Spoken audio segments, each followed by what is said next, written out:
नमस्कार दोस्तों, मैं हृदय मिश्रा आप सभी का स्वागत करता हूं डिकोड एग्जाम के इस डेली कंसेप्ट प्रोग्राम में। कैसे हैं आप सभी लोग? आई होप आप सभी लोग अच्छे होंगे, अपनी पढ़ाई को बहुत ही बेहतर ढंग से कर रहे होंगे। देखिए, दिसंबर माह लग चुका है और आप सभी लोगों से छोटी सी रिक्वेस्ट है कि प्लीज आप लोग लगातार पढ़ाई करते रहें, क्योंकि ध्यान रखिएगा, जीवन में यदि कोई साथ देता है तो वो है आपकी किताबें, और किताबें ही आपको न सिर्फ आपका सहारा होती हैं, बल्कि किताबें ही आपको उस मुकाम तक पहुंचाती हैं जिस मुकाम तक आप जाना चाहते हैं। और उस मुकाम तक पहुंचने के बाद आपको हर वो चीज हासिल होती है, हर वो चीज मिलती है जिसकी आपको तलाश रहती है। हालांकि इस संघर्ष के बीच में कई सारी चीजें बिखरती हैं, टूटती हैं, लेकिन उसके बाद भी जो कुछ आपको मिलता है वह अतुलनीय होता है, वह बहुत ही सुंदर, खूबसूरत और बेहतर होता है। इसलिए अपनी किताबों का सहारा बनाइए और लगातार पढ़ाई करते रहिए। तो आइए बिना देरी के आज के सेशन को हम लोग स्टार्ट करते हैं और देखते हैं कि आज का क्या कुछ करंट अफेयर्स है। लेकिन उसके पहले छोटी सी अपडेट जो कि आपको डेली में जो दी जाती है कि यूपी पीसीएस 2025 फाउंडेशन कोर्स 2025 के नाम से शुरू हो चुका है डिकोड एग्जाम की तरफ से। अगर आपका लक्ष्य 2025 पीसीएस या फिर 2026 का एग्जाम या उसके आगे देना है, तो आप लोग डिकोड एग्जाम के प्लेटफॉर्म पर जुड़ करके, इस कोर्स से जुड़ करके अपनी तैयारी को आप लोग बहुत ही बेहतर ढंग से कर सकते हैं। और बेसिकली ये हमारा फाउंडेशन कोर्स है। दैट मींस कि यहां पर मेंस के साथ में आपकी प्री की तैयारी, आपका इंटरव्यू की तैयारी, जो कुछ स्टेप होता है यहां पर सभी स्टेप्स की आपको प्रिपरेशन कराई जाएगी। जहां पर आपको daily answer writing practice, PCS के लिए जो है क्विज आपका, इसके अलावा प्री का पीवाई क्विज, आपका मेंस का PY quiz, recorded video lectures, वो भी शेड्यूल के अकॉर्डिंग, और इसके अलावा 1-to-1 डिस्कशन टीचर्स के साथ में बाया फोन कॉल, व्हाट्सएप या टेलीग्राम, या फिर आप सीधे तौर पर मुझसे जुड़ करके भी आप बात कर सकते हैं। और इसके अलावा सबसे बड़ी जो बात है कि इसमें सीसैट और हिंदी और जो आपका निबंध का पेपर है उसको भी इंक्लूडेड किया गया है। इसके अलावा अगर आप लोग इस कोर्स को ज्वाइन करके अपने को इंटरव्यू तक पहुंचाते हैं, यानी कि अगर आप मेंस क्वालिफाई करके इंटरव्यू कॉल अगर आपको आती है, तो as a reward, as a gift, आपको जो भी आपने फीस हमें सबमिट की होगी उसको आपको रिफंड भी कर दिया जाएगा। तो ये बहुत सारी इसमें फीचर्स हैं, बहुत सारी सुविधाएं हैं। आप लोग जो है डेली इससे जो है सुनते होंगे इस मेरी इंफॉर्मेशन को, तो आप लोग अगर चाहते हैं तो आप इस प्रोग्राम को ज्वाइन कर सकते हैं। बहुत ही नॉर्मल से फीस रखी गई है इसकी, और इसके लिए आपको कांटेक्ट करना पड़ेगा 6307495944 या फिर 9506742546 पर आप जो है क्वेरी कर सकते हैं। इसके अलावा अगर आपको कोई मन में डाउट है 2025-26 या आगे किसी भी एग्जाम को लेकर कोई भी मन में अगर आपको शंका है, तो डिस्कशन बॉक्स में गूगल फॉर्म का लिंक दिया गया है, आप उसे जुड़ करके गूगल फॉर्म को फिल करिएगा और वहां पर मेरे द्वारा या किसी अन्य टीचर के द्वारा आपको कॉल आएगी और आपके सभी जिज्ञासाओं का समाधान किया जाएगा। आपके मन में जो भी डाउट्स होंगे उन सभी डाउट्स को क्लियर करने का कार्य किया जाएगा। तो ये हो गई छोटी सी अपडेट। बाकी आइए सीधे तौर पर हम लोग करते हैं रिवीजन। फटाफट आप लोग अपनी आंखों को बंद करिए, रजाई से थोड़ा सा बाहर निकलिए और तैयारी पर लग जाइए। पिछले दिन में हमने आपसे कहा था कि हमारे दिन की शुरुआत एक नए संकल्प के साथ होनी चाहिए। संकल्प आपके संघर्षों को समाप्त करने का, संकल्प आपके परेशानियों को समाप्त करने का, और संकल्प कुछ कर गुजरने का। इसलिए रजाई से फटाफट निकलो और चलते हैं हम लोग रिवीजन करते हैं का लास्ट डे का। सबसे पहले हाल ही में भगवान बिरसा मुंडा के वंशज का निधन हो गया है। उनका नाम बेसिकली क्या था, हमने आपको लास्ट टाइम बताया था, उनका नाम था मंगल मुंडा। और ये प्रश्न आपके एग्जाम के लिए भाई साहब इंपॉर्टेंट है, please note down this question.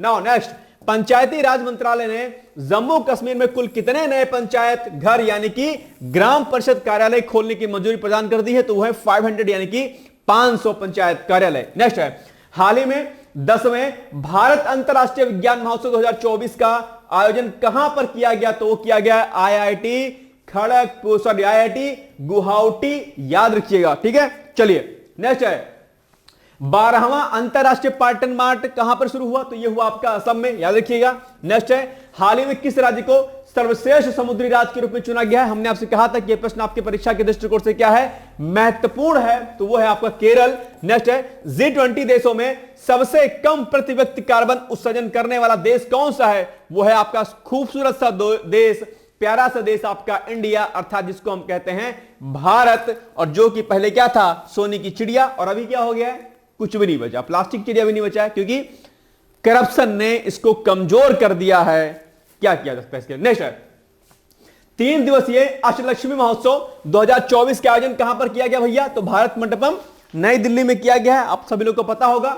Next है, पूर्वोत्तर के मंगलदोई में पहला सरकारी कौशल विश्वविद्यालय स्थापित हो रहा है। कहां पर? यह हो रहा है आपका मंगलदोई में। और हालांकि ये जो है बेसिकली इसमें आंसर ऑलरेडी आपका हो गया था, तो इसको आप लोग प्लीज कट कर दीजिएगा, ठीक है, क्योंकि हमने आपसे पूछा था कि कहां पर हो रहा है, ठीक है, तो मंगलदोई में। ओके चलो, ये इसको कट कर दीजिएगा आप लोग, ठीक है। चलो, तो ये हो गया हमारा कल का प्रश्न। और अब जो हमने आपको प्रश्न दिया था कि निम्नलिखित में से किस सिद्धांत पर रॉकेट काम करता है, और ये प्रश्न आपके एग्जाम के लिए बहुत इंपॉर्टेंट था, तो ये करता है संवेग संरक्षण पर, यानी कि ऑप्शन नंबर डी हो जाएगा इसका सही उत्तर। और अब हम आते हैं आज के करंट अफेयर्स पर, जिसका आपको रहता है इंतजार, ठीक। चलिए, तो हाल ही में किसके द्वारा संधारणीयता और जलवायु परिवर्तन के लिए प्रकृति आधारित समाधान पर अंतरराष्ट्रीय सम्मेलन का उद्घाटन किया गया? किन्होंने इस सम्मेलन का उद्घाटन किया? तो गिरिराज सिंह, नरेंद्र मोदी, अमित शाह या फिर राजनाथ सिंह? तो फिर Giriraj Singh option number A is the right answer. Now next explanation वही है, ज्यादा मैं पढ़ नहीं रहा हूं, आप लोग इसको देख लीजिएगा, राइट। चलिए नेक्स्ट है, नागालैंड दिवस मनाया जाता है कब? 20 नवंबर, 29 नवंबर, 1 दिसंबर या फिर 1 जनवरी? जल्दी जल्दी जरा मुझे बताओ कि इसका सही उत्तर क्या होगा। तो वो होगा आपका ऑप्शन नंबर सी, यानी कि 1 दिसंबर, यानी कि 1 दिसंबर, ठीक है। और 1 दिसंबर को एक दिवस और मनाया जाता है, कौन सा मनाया जाता है आगे अभी हम प्रश्नों में देखेंगे उसको।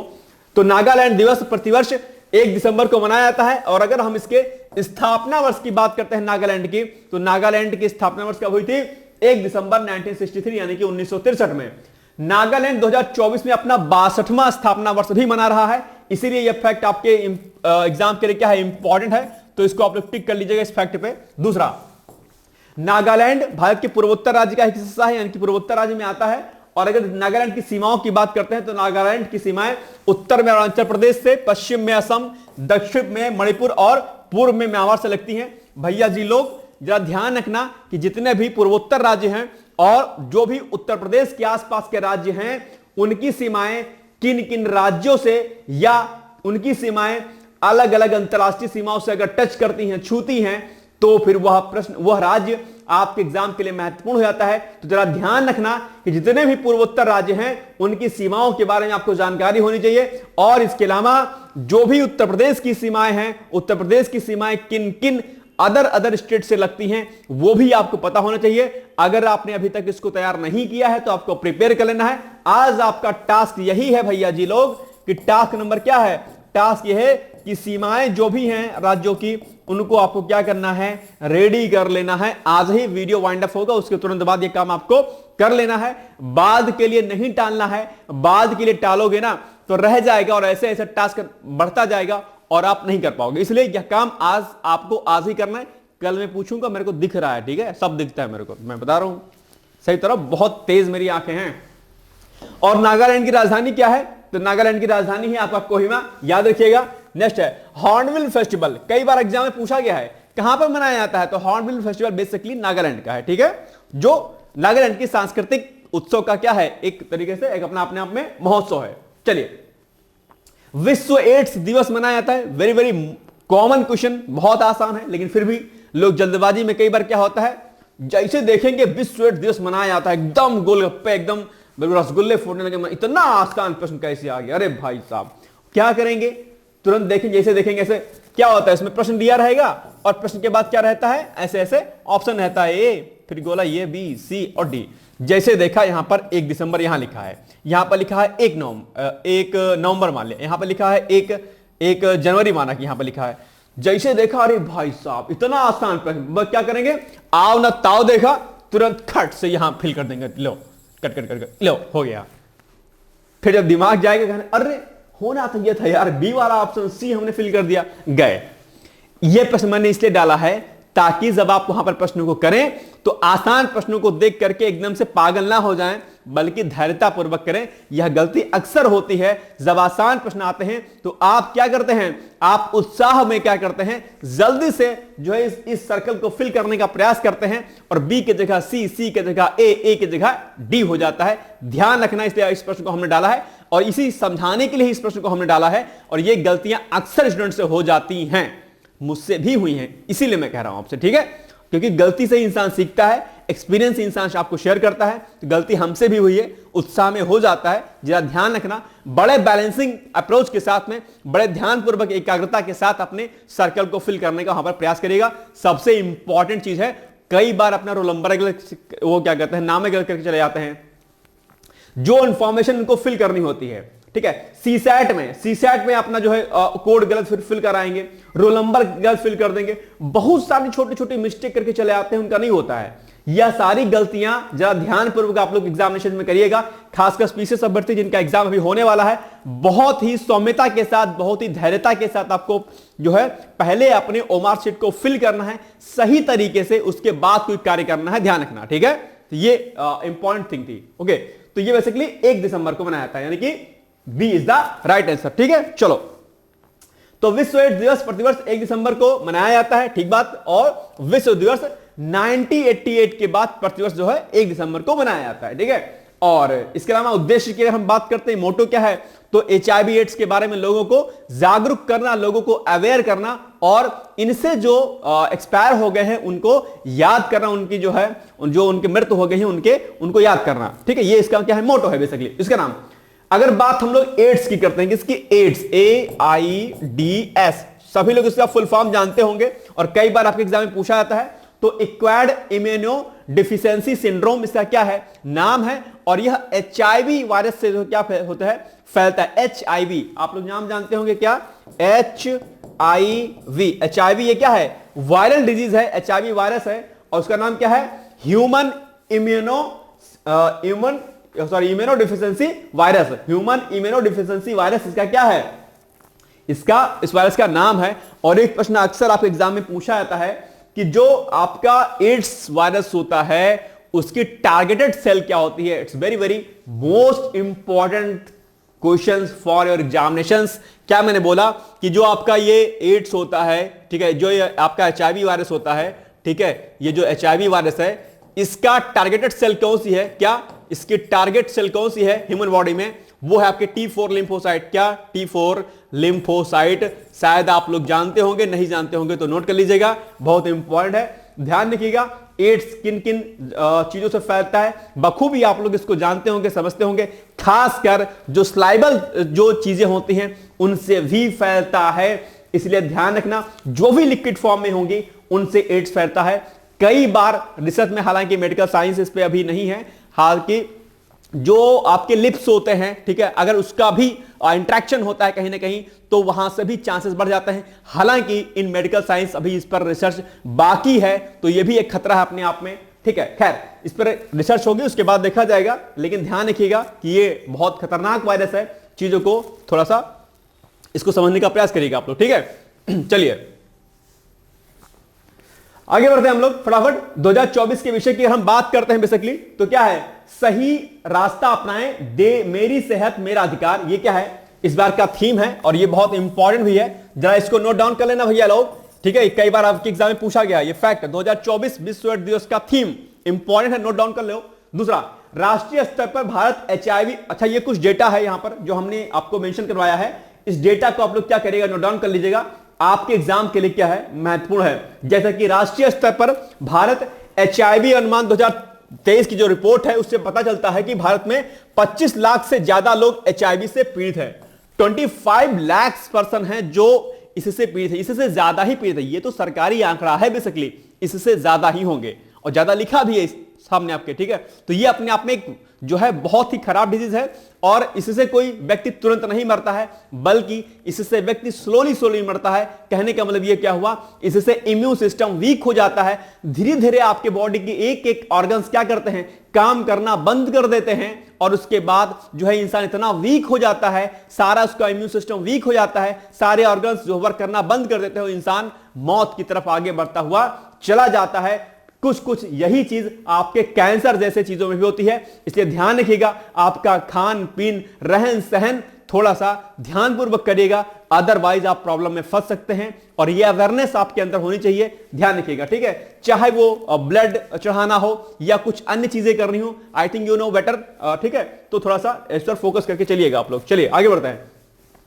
और इसके बावजूद देश ने क्या किया है कि उल्लेखनीय प्रगति की है, जिसमें वयस्क HIV 60.2% दर्ज किया गया और अनुमान है कि वार्षिक रूप से नए एचआईवी संक्रमणों की संख्या क्या है, 66,400 है, जिसमें 2010 के बाद से 44% की क्या ही कमी आई है। वैश्विक स्तर पर 2030 तक एड्स को समाप्त करने का लक्ष्य भी निर्धारित किया गया है। यह फैक्ट भी आपके लिए क्या है, इंपॉर्टेंट है, याद रखिएगा, ठीक है। तो ये खतरनाक डिजीज है, सुनने में अच्छी लगती है लेकिन खराब है। चलो, हाल ही में डॉक्टर पृथ्वींद्र मुखर्जी का निधन हो गया है। उन्हें किस वर्ष पद्मश्री से सम्मानित किया गया था? इंपॉर्टेंट फैक्ट है। माननीय प्रधानमंत्री श्री नरेंद्र मोदी जी द्वारा अभी जो है ट्वीट करके इनको जो है शोक संवेदना व्यक्त की गई थी। कब इनको प्रदान किया गया था पद्मश्री? 2019, 2020, 2021, 2022। तो ये इनको प्रदान किया गया था 2020 में, यानी कि ऑप्शन नंबर क्या हो जाएगा, B is the right answer हो जाएगा, ठीक है। और बेसिकली इन्होंने भारत फ्रांस संबंधों पर जो है व्यापक स्तर पर काम किया और स्वतंत्रता संग्राम के दौरान भारत फ्रांस जो है संबंधों को की मजबूती के लिए उन्होंने व्यापक स्तर पर काम किया। एक प्रमुख साहित्यकार और लेखक के रूप में जाने जाते हैं और इनकी कई सारी उल्लेखनीय प्रगति है। ऐसे में देश में शोक है कि ऐसे महान व्यक्ति जो है क्या हुए हैं, एक्सपायर हो गए हैं, ठीक है। हाल ही में डॉक्टर पृथ्वींद्र मुखर्जी का निधन हो गया है। उन्हें 2020 में पद्मश्री दिया गया था।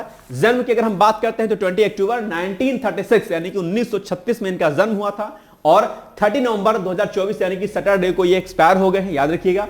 इसके अलावा मैंने जो आपको बताया कि स्वतंत्रता संग्राम के दौरान उन्होंने भारत फ्रांस संबंधों को मजबूती प्रदान की थी और इसके अलावा जो फैक्ट हमने बताया कि वह प्रमुख साहित्यकार और एक क्या थे, एक जो है लेखक थे, यानी कि राइटर थे, ठीक है। नेक्स्ट है, हाल ही में कहां पर महाबोधि महोत्सव मनाया गया? अभी शुरू हुआ है हाल ही में, कहां पर भैया?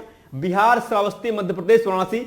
चारों ऑप्शन कुछ ऐसे लग रहे हैं कि जिसमें आपको कंफ्यूजन हो सकता है। तो अभी हाल ही में जो ये महाबोधि महोत्सव मनाया गया है, यह मनाया गया आपका कहां पर? यह मनाया गया भैया आपका एमपी यानी कि मध्य प्रदेश में। और मध्य प्रदेश में कहां पर भैया?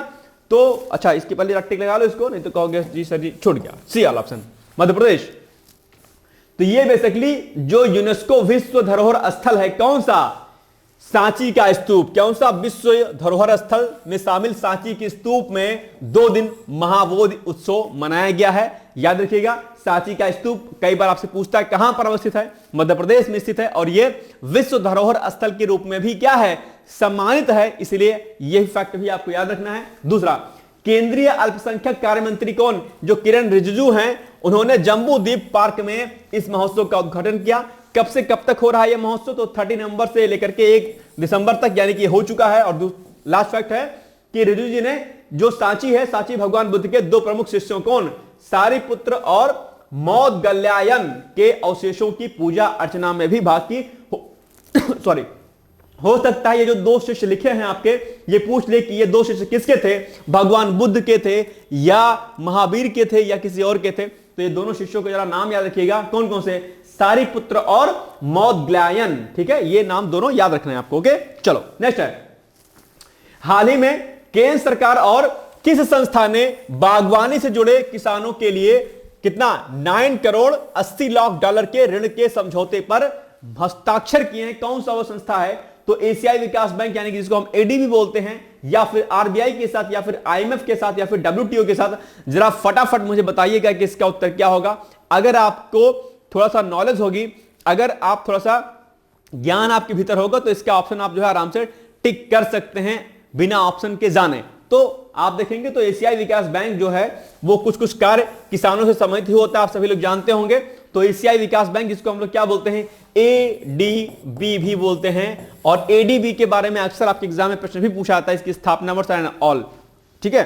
तो याद रखिएगा इसको। तो हाल ही में केंद्र सरकार और एशियाई विकास बैंक यानी कि एडीबी ने बागवानी से जुड़े किसानों के लिए 9 करोड़ 80 लाख डॉलर के ऋण के समझौते पर हस्ताक्षर कर दिया है। और इस समझौते से क्या होगा, किसानों को रोग मुक्त प्रमाणित रोपण सामग्री प्राप्त हो सकेगी और फलों की उत्पादकता, गुणवत्ता बढ़ेगी और बहुत सारे जो है फायदे इससे जो है इस समझौते से किसानों को देखने को मिलेगा। और जलवायु परिवर्तन के असर से निपटने में भी क्या होगी, सहायता मिलेगी। भारत के स्वच्छ पौध कार्यक्रम के लिए ऋण समझौते पर हस्ताक्षर। आर्थिक मामलों के विभाग में कौन जो संयुक्त सचिव हैं, कौन वो हैं जूही मुखर्जी। और भारत में एशियाई विकास बैंक के रेजिडेंट मिशन प्रभावी अधिकारी काई वेई एयो ने किया है। इन दो लोगों ने क्या किया, बेसिकली हस्ताक्षर किया है इस समझौते पर। ठीक है, चलो नेक्स्ट है। अगर बात हम लोग एशियाई विकास बैंक की करते हैं तो एशियाई विकास बैंक एक क्षेत्रीय विकास बैंक है, सभी लोग जानते होंगे, जिसकी स्थापना 19 दिसंबर 1966 को हुई थी। और यह फैक्ट आपके लिए क्या है, इंपॉर्टेंट है, कई बार आपके एग्जाम में पूछा गया है। ठीक है, तो ये एशियाई देशों के आर्थिक विकास के सुगमीकरण के लिए की गई, सुगमीकरण मतलब आसानी हो चीजों को लेकर के, है ना। नेक्स्ट है जो एडीबी है, एडीबी एक बहुपक्षीय वित्तीय संस्था एशिया और प्रशांत क्षेत्र में अत्यधिक गरीबी को मिटाने के अपने प्रयासों को जारी रखने के लिए अपने विकासशील सदस्य देशों और विकास हितधारकों के साथ साझेदारी के लिए काम करता है। यानी कि जो भी एशियाई कंट्रीज हैं उनके डेवलपमेंट के लिए, उनके विकास के लिए जो है ऋण वगैरह प्रदान करता है और उनके लिए जो है काफी व्यापक स्तर पर काम करता है। नेक्स्ट है वर्ष 2024 में बीएसएफ अपना कौन सा स्थापना वर्ष मना रहा है। बॉर्डर सिक्योरिटी फोर्स बोलते हैं, आप सभी लोग जानते होंगे इसके, आपके कई सारे रिलेटिव्स, आपके भाई बहन इसमें होंगे भी।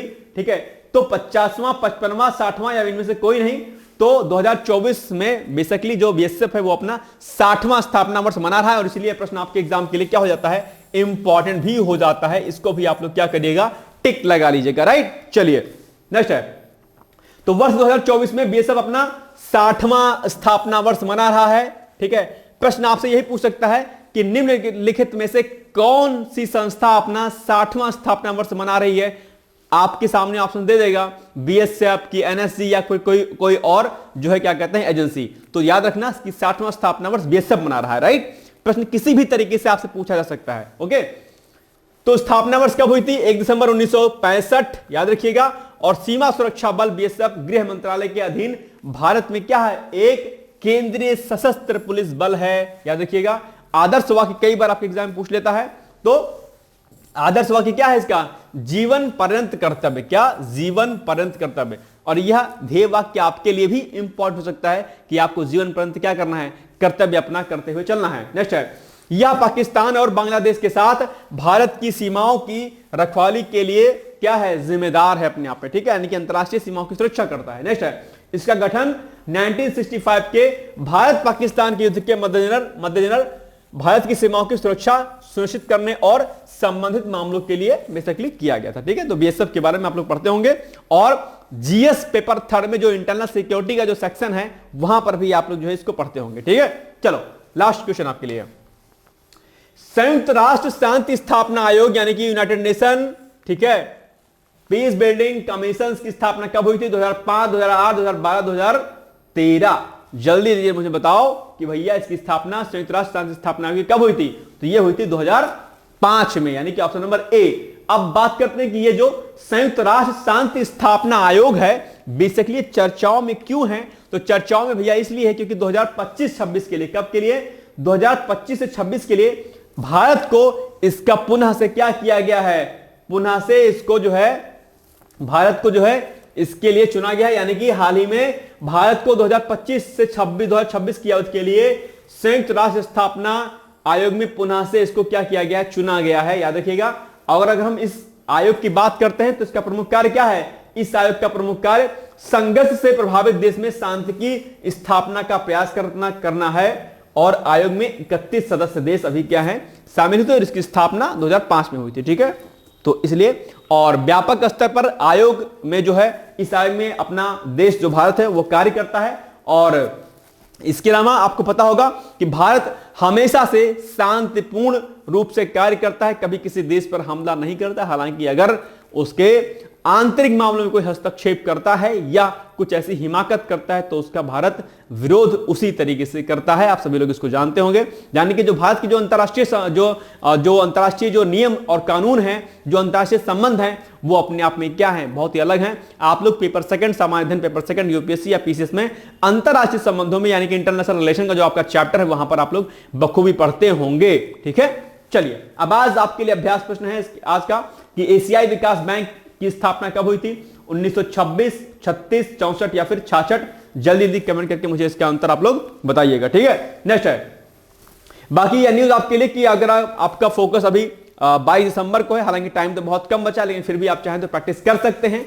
तो पीसेस पर फोकस है आपका या आरओ पर फोकस है आपका। और अगर आपको लगता है कि आपका प्रिपरेशन हो चुकी है, आपको टेस्ट सीरीज लगानी है ऑब्जेक्टिव फॉर्म में, प्रैक्टिस करनी है, तो उसके लिए UPPCS and RRO video test series के नाम से प्रोग्राम चल रहा है। बहुत ही नॉर्मल सी फीस है, आप चाहें तो इससे जुड़ सकते हैं और करीब करीब 9000 प्रश्नों के माध्यम से आपको पूरे पाठ्यक्रम का सिलेबस का रिवीजन कराया जाएगा। यहां पर आपके 15 आरओ का टेस्ट दिया जाएगा, 10 पीसीएस का टेस्ट दिया जाएगा और 5 सीसैट के भी टेस्ट इसमें सम्मिलित होंगे। तो अगर आपका फोकस चाहे आरओ पर है चाहे पीसीएस पर है, आप इस प्रोग्राम से जुड़ करके अपनी तैयारी को बहुत ही बेहतर ढंग से कर सकते हैं। ठीक है, बाकी क्या कुछ इसमें रहेगा आप लोग एक बार देख लीजिएगा। 5000 questions with descriptive solutions in PDF bilingual questions के फॉर्म में आपको मिलेगा। बहुत सारी चीजें इसमें हैं, बहुत अच्छी प्रैक्टिस आपकी इस प्रोग्राम से हो सकती है। आप लोग चाहें तो इससे जुड़ करके अपनी तैयारी को बढ़िया तरीके से कर सकते हैं। और अगर इस प्रोग्राम से जुड़ना है, अगर ऑब्जेक्टिव क्वेश्चंस को सॉल्व करना है, अपने को देखना है कि आप कितने जो है उसमें हैं, पानी में है, या यूं कह लीजिए कि आपकी अपनी खुद की एनालिसिस करना है, तो ये प्रोग्राम आपके लिए बहुत ही बेहतर है। तो आप लोग वीडियो टेस्ट लिखिएगा व्हाट्सएप पर, उसको भेज दीजिएगा 9506742546 पर या फिर 6307495944 पर भी आप व्हाट्सएप कर सकते हैं। ठीक है, बाकी अब आज आपके लिए एक निबंध का प्रश्न है। निबंध अभ्यास प्रश्न क्या है? राजनीति और मीडिया, यानी कि इस पर आपको क्या करना है, निबंध आरओ वाले 600 शब्दों में लिखिएगा और पीसीएस वाले 700 शब्दों में इस निबंध को लिखने की कोशिश कीजिएगा। लिखिएगा, कल कमेंट करके बताइएगा कि हाँ आपने लिखा है। ठीक है, और ये आपके लिए बहुत ही क्या है, जरूरी है। पीसीएस वाले अभ्यर्थी अभी नहीं लिखिएगा जिनको 22 को देना है एग्जाम। अगर पीसीएस वाले का 24-25 में देना है तो लिख सकते हैं, या आरओ वाले अभ्यर्थी जिनको अभी एग्जाम देना है आरओ का, वो लोग भी इस निबंध को लिख सकते हैं। ठीक है, तो ये हो गया आज का हमारा महत्वपूर्ण करंट अफेयर्स। आई होप आपको चीजें अच्छी लगी होंगी। प्लीज आप लोग वीडियो को ज्यादा से ज्यादा शेयर भी कर दिया करें। बाकी मिलेंगे हम लोग कल, तब तक आप लोग पढ़ते रहिए, मस्त रहिए। बाकी जो शुरुआत में हमने आपसे कहा था कि संकल्प प्लीज आप लोग जरूर लीजिए। संकल्प अपनी सफलताओं के लिए, संकल्प अपने संघर्षों पर विराम चिन्ह लगाने के लिए, और संकल्प आपको अपनी परेशानियों से दूर होने के लिए, संकल्प अपने माता पिता के जो है आंसुओं को पोंछ करके उनके चेहरे पर मुस्कुराहट या हंसी लाने की, और संकल्प कुछ बेहतर, कुछ नया, कुछ सजग करने की। इसलिए हृदय से निकलिए, तैयारी पर लग जाइए। मेरी तरफ से आप सभी लोगों को आपके उज्जवल भविष्य की शुभकामनाएं हैं। All the best. Thank you so much. Bye bye, take care.